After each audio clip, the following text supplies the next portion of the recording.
Mi esposa no brindó por mi jubilación, estampó los papeles de divorcio dentro de mi pastel frente a todos los que amaba. No grité, no lloré, solo me quedé allí mirando las migas de la vida que creí que habíamos construido juntos. Ella pensó que esa noche había acabado con mi futuro, pero no tenía idea de lo silenciosamente que estaba a punto de cambiarlo todo. Antes de continuar, déjenme tomar un momento. Estas historias no son fáciles de compartir, nacen de años de vivir, de doler y de aprender a la manera difícil. Si estás escuchando, te agradecería que te suscribieras y quizá me dijeras desde dónde me ves. Tu apoyo significa más de lo que imaginas. Bien, empecemos. Siempre he creído que la vida de un hombre se forma a base de hábitos pequeños y constantes. La mía sin duda lo fue. Cada mañana en Maplery me levantaba antes de que saliera el sol, ponía agua a calentar para el café y cruzaba la cocina arrastrando esos viejos calcetines de lana que mi hija me regaló hace 15 Navidades. Ahora están desgastados, pero siguen recordándome que alguna vez alguien quiso que mis pies estuvieran calientes. Mis manos ya no son tan firmes como antes. Algunas mañanas me tiemblan un poco cuando levanto la tetera. La edad hace eso, pero una mano temblorosa no significa debilidad, solo que has cargado mucho en tu vida. Me sentaba junto a la ventana con mi taza, viendo cómo la primera luz se extendía por el patio, pensando en lo lejos que había llegado. 42 años en la misma planta de fabricación. Inviernos fríos, trayectos largos, cenas perdidas, rodillas doloridas, pero era un trabajo honesto y le dio a mi familia todo lo que necesitaba, quizá no todo lo que querían, pero sí lo suficiente para mantenernos seguros, alimentados y unidos. Estaba orgulloso de eso. Lidia y yo nos casamos jóvenes, demasiado jóvenes quizá. Crecimos en el mismo barrio, caminamos por los mismos pasillos del instituto y nos hicimos promesas que apenas entendíamos. Pero aún así construimos una vida, una casa, 2 hijos, una rutina que nos sostuvo durante años de tormentas y estaciones tranquilas. Ella siempre fue la sociable, clubes de lectura, noches benéficas, vecinas tomando café. Yo era el callado, el que arreglaba cosas, el que escuchaba más de lo que hablaba y trabajaba hasta que el sudor se le pegaba a la camisa. Durante la mayor parte del matrimonio, ese equilibrio funcionó. O al menos yo creía que funcionaba. Mi hijo solía bromear conmigo. «Papá, eres demasiado leal a ese trabajo». Quizá tenía razón.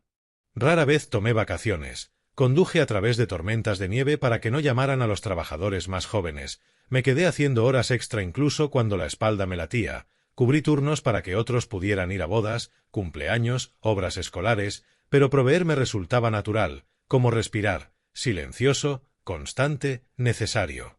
Y la verdad sea dicha, soñaba con la jubilación. No una llena de viajes o celebraciones ruidosas, sino mañanas tranquilas, algo de carpintería, arreglar el viejo cobertizo y dar paseos lentos por el pueblo donde había pasado mi vida. Ese sueño me sostuvo durante años.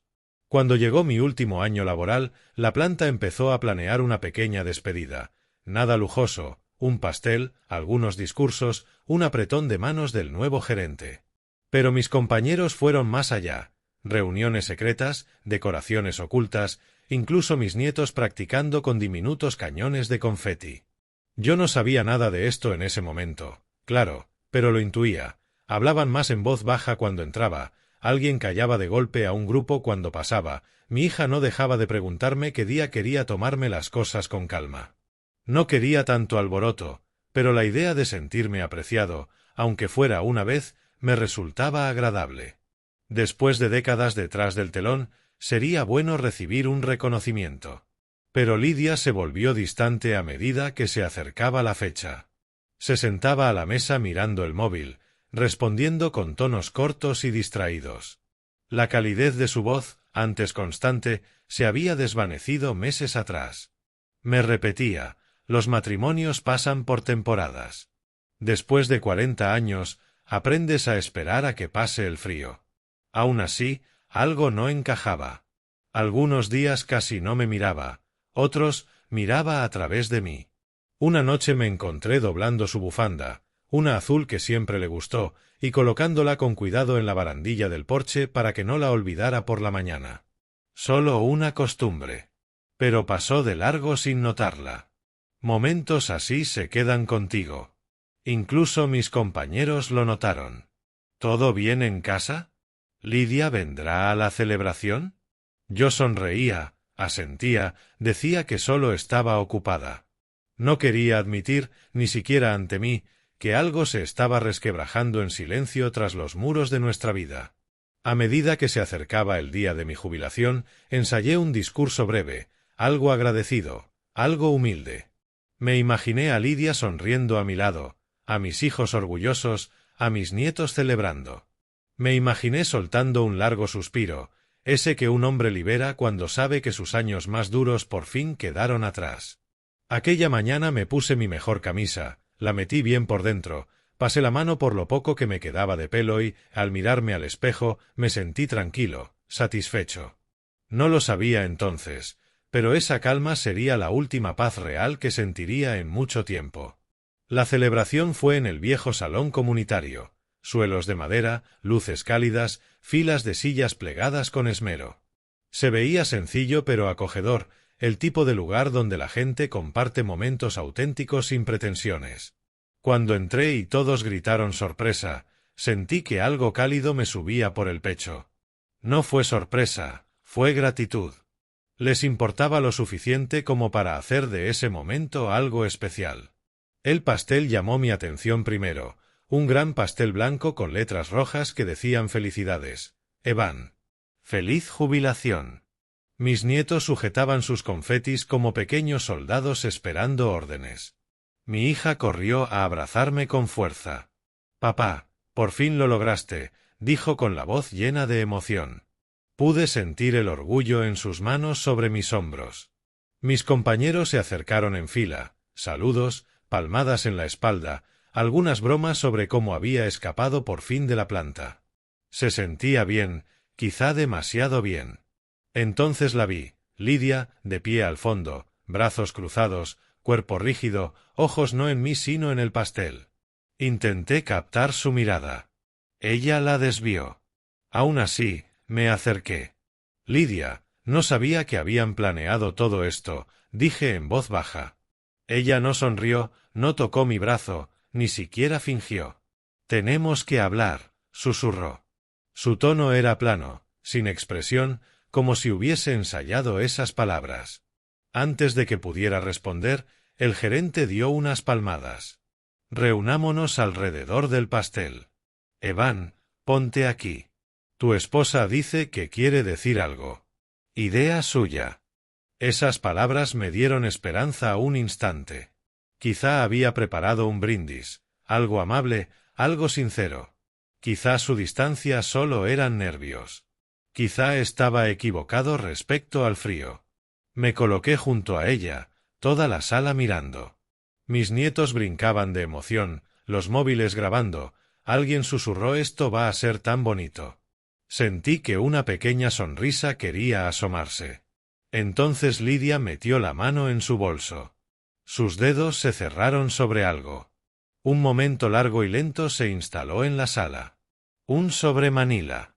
Lidia, ¿qué es eso?, pregunté. Ella no respondió. Con un movimiento brusco y deliberado, estampó el sobre el pastel. La crema salpicó, las letras se corrieron, un confeti estalló antes de tiempo de pura sorpresa. Los jadeos se esparcieron por el salón. La voz de Lidia cortó el silencio. Estoy pidiendo el divorcio.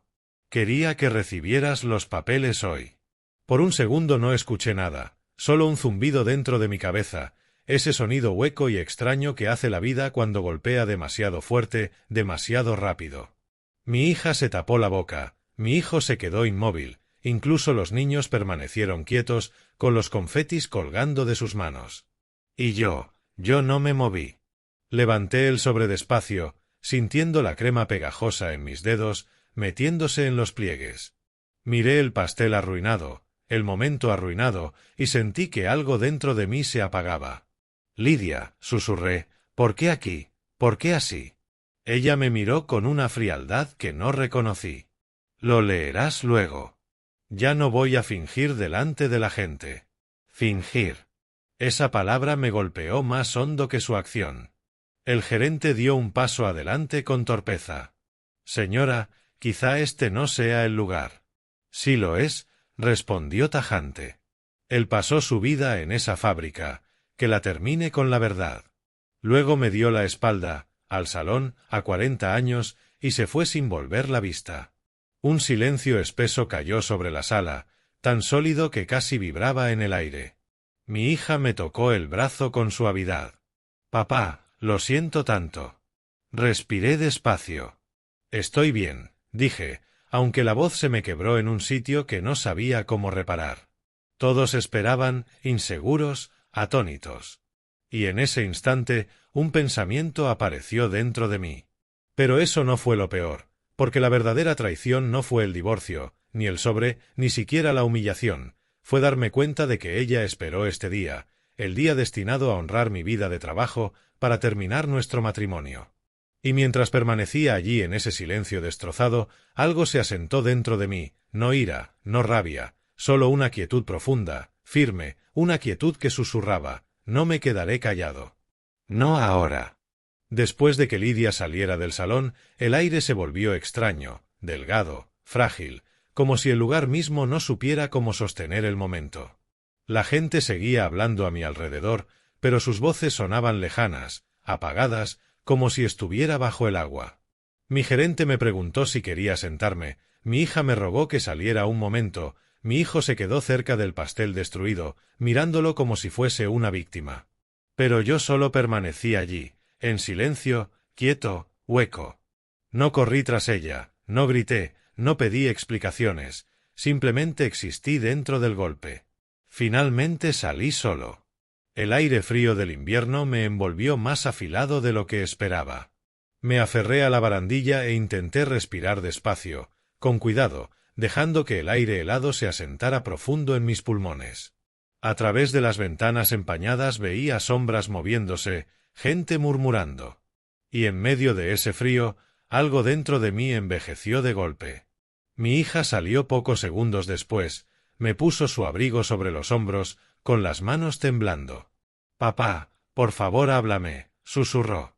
«¿Cómo explicas que 40 años acaben con un solo golpe de un sobre?» No tenía palabras. Aún no. Así que pregunté algo que no pretendía decir en voz alta. «¿Lo sabías?» Ella negó rápido. «No, Dios, no. Mamá ha estado distante, pero pensé que era estrés, no creí que hiciera algo así». Su voz se quebró, intentó no llorar. Es curioso cómo tus hijos pueden ser adultos y aún así sientes la obligación de protegerlos del dolor, incluso cuando tú mismo te estás ahogando. Mi hijo salió después, con la mandíbula apretada y las manos dentro de los bolsillos del abrigo.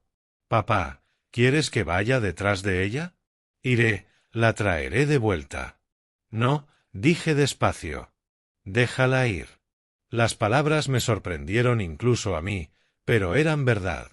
Salimos del salón por separado. El camino de vuelta fue silencioso, el salpicadero marcando cada kilómetro con un pequeño chasquido, y yo solo podía pensar en los momentos que habían formado nuestra vida. El pequeño apartamento donde empezamos, su canto suave en las mañanas frías, los primeros pasos de nuestros hijos, décadas de mañanas de Navidad, noches en las que me sostuvo la mano en salas de espera de hospitales, y ahora su mano estampando un sobre en mi pastel de jubilación. La memoria puede ser cruel. Mezcla dulzura con dolor hasta que no sabes cuál es la que más arde. Cuando llegué a casa, la casa se sentía desconocida, demasiado ordenada, demasiado silenciosa. Sus zapatos habían desaparecido del recibidor, su taza favorita ya no colgaba de su gancho, y el lugar del sofá donde siempre se sentaba parecía extrañamente vacío, como una silueta borrada de una fotografía. Deambulé de una habitación a otra tocando cosas sin propósito, sintiendo el aire espeso, inmóvil. Entonces vi su bufanda azul todavía doblada en la barandilla del porche, la misma que aquella mañana había pasado por alto sin verla. Ahora estaba fría, endurecida por el aire. La sostuve un largo instante antes de guardarla con cuidado en el armario del pasillo, sin tirarla, sin lanzarla, solo colocada con suavidad, como se manipula algo que alguna vez significó mucho. De vuelta en la cocina preparé té, Aunque las manos me temblaban al servir, la silla frente a mí permaneció vacía. En un momento me descubrí susurrando su nombre, no con rabia, sino con una incredulidad atónita. Esa noche no dormí. Me quedé boca arriba, mirando el techo, siguiendo las diminutas imperfecciones del yeso, y cada vez que cerraba los ojos veía la crema deslizándose bajo sus dedos, el sobre hundiéndose en el pastel, ella dándose la vuelta. Al amanecer, la luz pálida se arrastró lentamente por el suelo, y en esa hora silenciosa, cuando el duelo se suaviza lo justo para pensar, algo cambió dentro de mí. Comprendí que no estaba llorando por el divorcio, no realmente. Los matrimonios terminan, los sentimientos se apagan, las personas cambian de rumbo. Lo que me dolía era la humillación, la forma en que eligió ese momento, el destinado a honrar cada sacrificio que hice, para demostrar lo poco que le importaban. Esa era la herida. A media mañana fui a mi escritorio, abrí el cajón y saqué mi viejo cuaderno de cuero. La página en blanco aguardaba y, por primera vez desde la fiesta, mi respiración se estabilizó. Hice clic con el bolígrafo y escribí 3 palabras. Piensa muy bien. No desde la ira ni desde la venganza, sino desde la claridad. Y sentado allí, en una casa que de pronto se sentía demasiado silenciosa, supe que todo estaba a punto de cambiar, en silencio y con intención. A la mañana siguiente me desperté con una calma extraña, no paz, algo más tenue, más nítido. La punzada en el pecho se había asentado, convirtiéndose en algo lo bastante firme como para sostenerme de pie. Preparé café como siempre, medí el grano, herví el agua, la dejé reposar antes de verterla. La rutina era la última pieza de mi vida que no había sido arrancada. Luego me senté en la mesa con mi cuaderno abierto delante. Las mismas 3 palabras seguían allí. Piensa muy bien. Así que pensé en los años, en las décadas de trabajo, en las horas extra, en las fiestas perdidas, en los sacrificios hechos para que esta familia tuviera estabilidad. Y pensé en Lidia, en su frialdad del último año, en su creciente distancia, en su decisión de humillarme justo el día destinado a reconocer toda una vida de esfuerzo. No planeaba herirla, no soy esa clase de hombre. Pero tampoco iba a permitir que ella determinara la forma del resto de mi vida. El divorcio no era el problema. Romper un matrimonio no es lo mismo que romper a una persona. Pero la humillación, la forma en que eligió ese instante, exigía una respuesta tranquila, medida y digna. Tomé la carpeta que no abría desde hacía años, la que contenía nuestros documentos financieros, pólizas de seguro, cuentas de inversión, papeles de jubilación, escrituras de la propiedad, extractos antiguos ordenados por fecha. Pasé la mano por los bordes, sintiendo la textura del papel que representaba décadas de esfuerzo. A Lidia nunca le interesaron las finanzas. Durante años dejó facturas sobre la encimera para que yo me encargara. No preguntaba dónde estaban los ahorros ni cómo se estructuraban las pensiones. Simplemente confiaba en que yo tenía todo en orden. Y así era. Cada dólar calculado, cada documento organizado, cada activo registrado. Y ahora ese hábito, mi hábito silencioso, constante e inadvertido, se convirtió en mi ventaja. Esa tarde llamé al único abogado en quien confiaba, el señor Arlón. Él había gestionado un asunto de tierras para mi padre muchos años atrás y reconoció mi voz al instante. «Evan, ¿cuánto tiempo?» «Sí», respondí despacio, «necesito orientación». No hizo preguntas, solo me pidió que acudiera a su despacho a la mañana siguiente. Esa noche reuní todo, impresos, recibos antiguos, pólizas, apilándolos con cuidado en una carpeta gruesa. El acto me tranquilizó más de lo que esperaba. No venganza, preparación, no ira, protección. Al día siguiente, en su despacho, Arlón escuchó con atención mientras le contaba lo ocurrido, sin adornar una sola palabra porque no hacía falta. Al terminar, se recostó en la silla. «Evan, lo que ella hizo fue una humillación deliberada, pero la dignidad puede restaurarse, solo debes actuar con sabiduría». Revisamos cada activo y cada detalle. Me explicó cómo podían dividirse los beneficios de jubilación, que contaba como propiedad marital y que no, cómo valoraban los tribunales la humillación pública, qué opciones tenía yo. Escuché con atención, absorbiendo cada palabra. Entonces dijo algo que se me quedó grabado. Has pasado la vida siendo constante y confiable. Ahora es momento de ser estratégico. Estratégico, una palabra que no aplicaba a mí desde hacía años. Durante la semana siguiente me moví con precisión. Actualicé beneficiarios en cuentas donde la ley lo permitía, separé activos no maritales, congelé ciertos fondos discrecionales, no para castigarla, sino para evitar retiradas imprudentes. Protegí mi pensión, redirigí futuras distribuciones a una cuenta segura, todo legal, limpio y justo. Lidia no notó nada, no estaba en casa. Supe por mi hija que se alojaba con una amiga, algo que no se molestó en comunicarme. Esa frialdad tenía una manera de instalarse en mis huesos. Aún así, no la confronté, no discutí, no supliqué ni me rompí.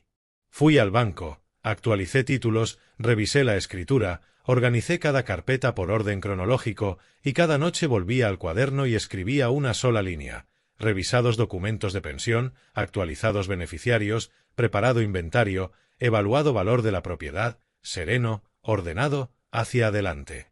Cerca del final de la segunda semana, Lidia finalmente llamó. Su voz sonaba curiosamente controlada. Evan, el proceso de divorcio comenzará pronto.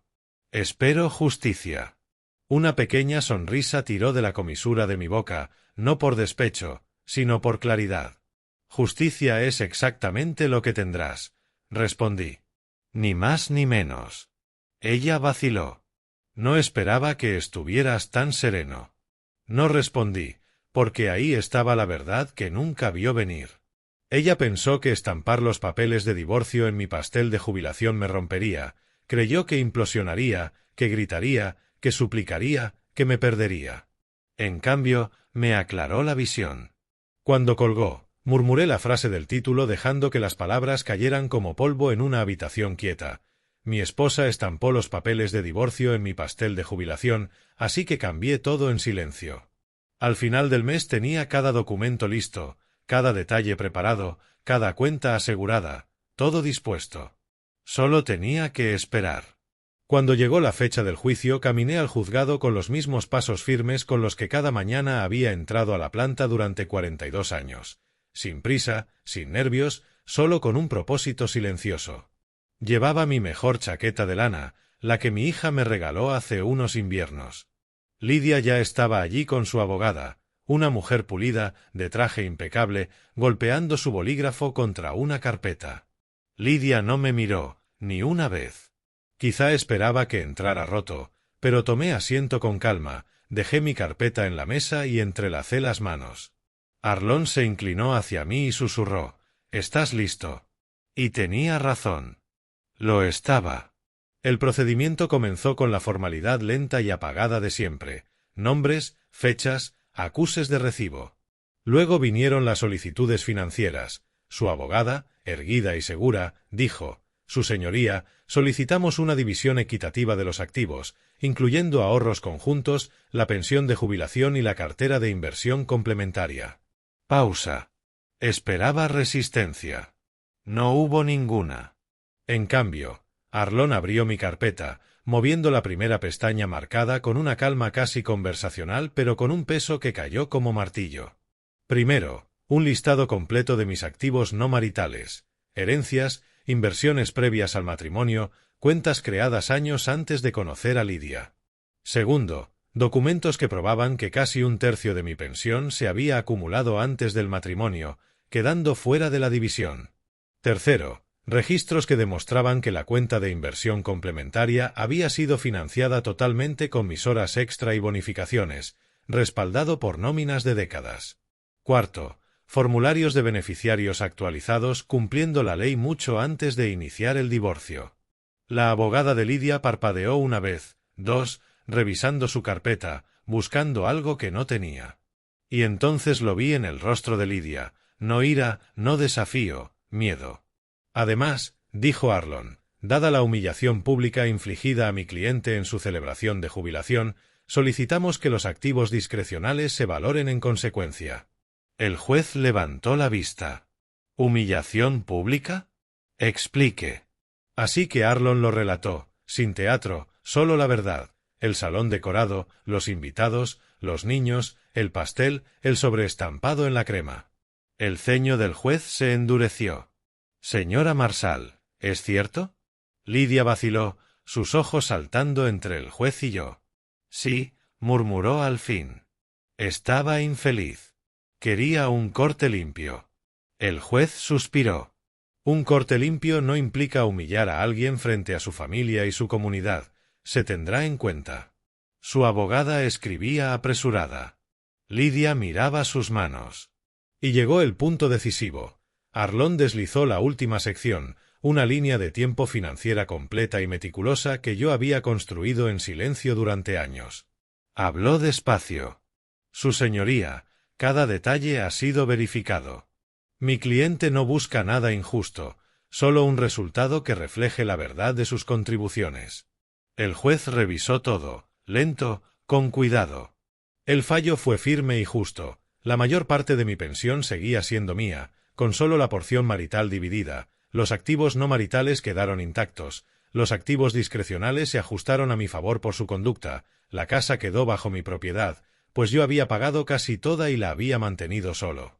Lidia recibió una parte justa, pero mucho menor de la que esperaba. No habló durante la lectura, ni me miró.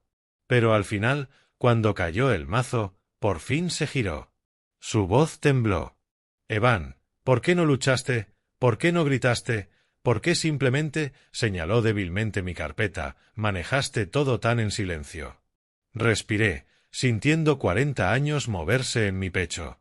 «Porque la dignidad no necesita ruido», respondí. «Y la venganza no necesita público». Su garganta se tensó. «No creí que te irías». «Yo no me fui», contesté con suavidad. «Te fuiste tú primero».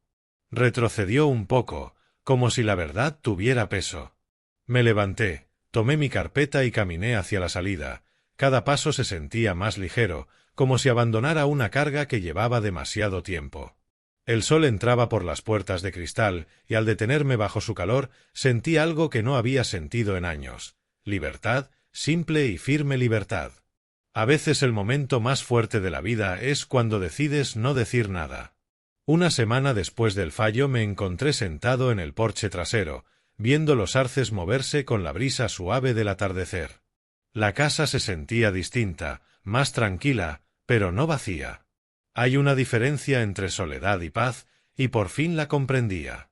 Durante años traté de sostener un matrimonio que se me escapaba entre los dedos. Ignoré las pequeñas distancias, los cambios silenciosos, el calor que se iba apagando. Quizá eso ocurre cuando amas mucho tiempo. Te convences de que las grietas son solo sombras, algo pasajero, algo que acabará por desaparecer. Pero el día en que estampó esos papeles en mi pastel de jubilación, ese día las sombras hablaron. En los días siguientes, ese momento resonó dentro de mí, no por el divorcio en sí, sino por cuando eligió hacerlo, el único día destinado a honrar todo lo que había entregado en una vida de trabajo. Extrañamente, estoy agradecido. Si lo hubiera hecho en silencio, en privado, con suavidad, quizá habría callado para siempre. Quizá habría seguido encogiéndome cada año sin darme cuenta. Quizá habría seguido cargando un peso que no me pertenecía. Cuando todo se asentó, caminé por la casa despacio, viéndola con ojos nuevos, la luz extendiéndose por el pasillo al amanecer, el tic-tac del viejo reloj en el salón, la forma en que el silencio puede sentirse suave en lugar de hiriente. Y en medio de esa quietud una verdad simple emergió. El respeto, una vez perdido, puede recuperarse si esperas el momento adecuado. Yo no luché, no grité, no dañé mi dignidad para demostrar un punto, simplemente actué con claridad, una claridad tranquila y constante. Luego muchos me preguntaron cómo me mantuve sereno, cómo pude mantener la voz firme mientras todo se desmoronaba. La respuesta es sencilla: gritar no restaura la dignidad, las decisiones cuidadosas sí. Mi esposa estampó los papeles de divorcio en mi pastel de jubilación, me humilló en el día destinado a honrar todo lo que había construido, pero yo cambié todo en silencio. Y al final recuperé algo mucho más valioso que el dinero o las propiedades. Me recuperé a mí mismo. Ahora despierto cada mañana con una respiración más ligera y un corazón más firme. Sigo preparando el café igual, sigo usando esos viejos calcetines de lana, pero cuando me siento junto a la ventana y miro el patio, siento algo que no sentía desde hace años, una sensación de valor regresando a casa. Quizá la justicia no sea ruidosa ni rápida, quizá sea simplemente poder volver a dormir en paz. ¿Tú lo habrías manejado igual? Cuéntamelo. Y si aún no lo has hecho, te agradecería que te suscribieras para más historias como esta.